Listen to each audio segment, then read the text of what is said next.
Revenons à présent sur l'autisme et les moyens d'en sortir pour ceux qui en souffrent. Samedi, nous vous avons fait découvrir la méthode 3I, I comme intensif, individuel et interactif.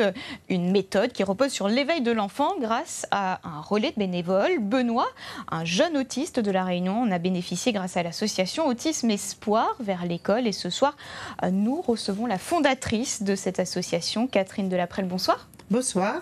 Alors vous êtes venu former donc ces bénévoles qui vont s'occuper de Benoît et d'autres enfants autistes à l'avenir. Alors dites-nous-en un peu plus sur cette méthode 3I, donc intensif, individuel, interactif. Ça se traduit comment?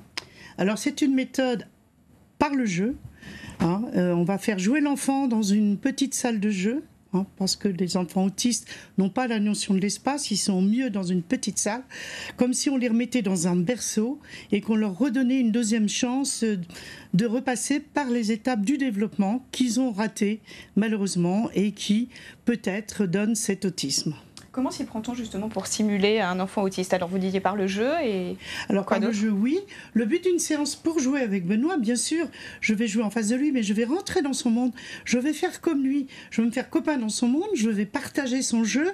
S'il aime faire rouler les roues de la voiture, je vais faire rouler les roues de la voiture. Benoît qui adore dessiner et plein de couleurs, je vais mettre aussi plein de couleurs sur une feuille. Et le but, c'est que l'enfant, comme Benoît, me regarde et fasse comme moi, qui rentre dans mon monde en m'imitant, alors que je suis rentrée dans son monde d'abord en l'imitant. Vous avez comme deux enfants qui jouent en récréation et qui jouent ensemble. Vous avez assez de recul sur cette méthode pour savoir qu'elle produit de bons résultats?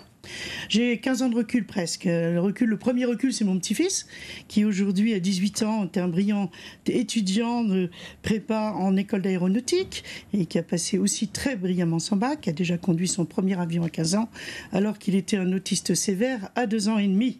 Voilà, donc fort de cette expérience, j'ai tout fait pour mettre en œuvre une association qui aide les parents à la mettre en œuvre. Dernière question, aujourd'hui le petit Benoît en bénéficie, mais est-ce que d'autres jeunes réunionnais pourront bénéficier de cette méthode à l'avenir? C'est pour ça que je suis venue. Je suis venue la présenter pour ça. C'est vrai qu'à La Réunion, comme partout sur la métropole, les méthodes sont plutôt des méthodes qui apprennent aux enfants des choses, comportements. Nous, ce qu'on essaye, c'est d'éveiller la conscience, leur donner cette deuxième chance grâce à la plasticité du... Voilà. Et nous espérons qu'à La Réunion, même si ça se passe qu'à domicile, on peut éventuellement aussi essayer de voir comment, dans des tout petits centres, on pourrait la mettre en place, ou même dans les écoles, peu importe.